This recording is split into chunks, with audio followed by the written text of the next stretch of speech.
ಮಹಾರಾಷ್ಟ್ರದ ಪಶ್ಚಿಮ ಘಟ್ಟ ಪ್ರದೇಶಗಳಲ್ಲಿ ಮಳೆಯ ಅಬ್ಬರ ಮುಂದುವರೆದಿದ್ದು ಅಲ್ಲಿನ ಜಲಾಶಯಗಳಿಗೆ ಭಾರಿ ಪ್ರಮಾಣದಲ್ಲಿ ನೀರು ಹರಿದು ಬರ್ತಾ ಇದೆ.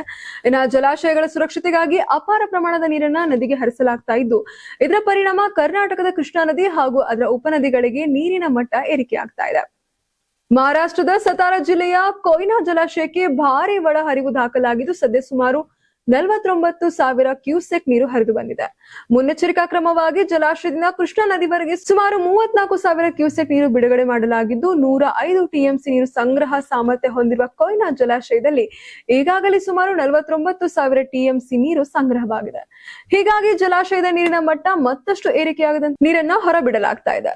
ಕೊಯ್ನಾ ಮಾತ್ರವಲ್ಲದೆ ಮಹಾರಾಷ್ಟ್ರದ ರಾಧಾನಗರಿ, ಪಾಟಂಗಾವ ಹಾಗೂ ಧೂಮ ಜಲಾಶಯಗಳಲ್ಲೂ ನೀರಿನ ಸಂಗ್ರಹ ಪ್ರಮಾಣ ಹೆಚ್ಚಾಗಿದ್ದು ಈ ಜಲಾಶಯಗಳಿಂದಲೂ ನಿರಂತರವಾಗಿ ನೀರು ಹೊರಬಿಡಲಾಗ್ತಾ ಇದೆ. ಮುಂದಿನ ದಿನಗಳಲ್ಲಿ ಕೃಷ್ಣಾ ನದಿಗೆ ಹರಿದು ಬರುವ ನೀರಿನ ಪ್ರಮಾಣ ಮತ್ತಷ್ಟು ಹೆಚ್ಚಾಗುವ ಸಾಧ್ಯತೆ ಇದೆ. ಇದರ ಪರಿಣಾಮ ಮಹಾರಾಷ್ಟ್ರದ ಗಡಿ ಭಾಗದಿಂದ ಕರ್ನಾಟಕಕ್ಕೆ ಹರಿದು ಬರುವ ದೂದಗಂಗಾ, ವೇದಗಂಗಾ, ಹಿರಣ್ಯಕೇಶಿ ಹಾಗೂ ಘಟಪ್ರಭಾ ನದಿಗಳಲ್ಲೂ ನೀರಿನ ಮಟ್ಟ ಗಣನೀಯವಾಗಿ ಏರಿಕೆಯಾಗಲಿದೆ.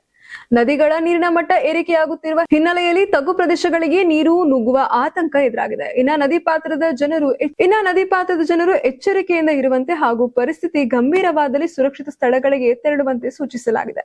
ಮಹಾರಾಷ್ಟ್ರದ ಜಲಾಶಯಗಳಿಂದ ಮುಂದಿನ ದಿನಗಳಲ್ಲೂ ನೀರು ಬಿಡುಗಡೆ ಮುಂದುವರೆದರೆ ಕರ್ನಾಟಕದ ಕೃಷ್ಣಾ ನದಿ ಪಾತ್ರದಲ್ಲಿ ಪ್ರವಾಹದ ಪರಿಸ್ಥಿತಿ ಮತ್ತಷ್ಟು ಬಿಗಡಾಗಿಸುವ ಸಾಧ್ಯತೆ ಇದೆ. ಹೀಗಾಗಿ ಕರ್ನಾಟಕದ ಗಡಿ ಹಾಗೂ ನದಿ ತೀರದ ಜಿಲ್ಲೆಗಳಿಗೆ ಅಧಿಕಾರಿಗಳು ಪರಿಸ್ಥಿತಿಯ ಮೇಲೆ ನಿಗಾ ವಹಿಸಿದ್ದಾರೆ.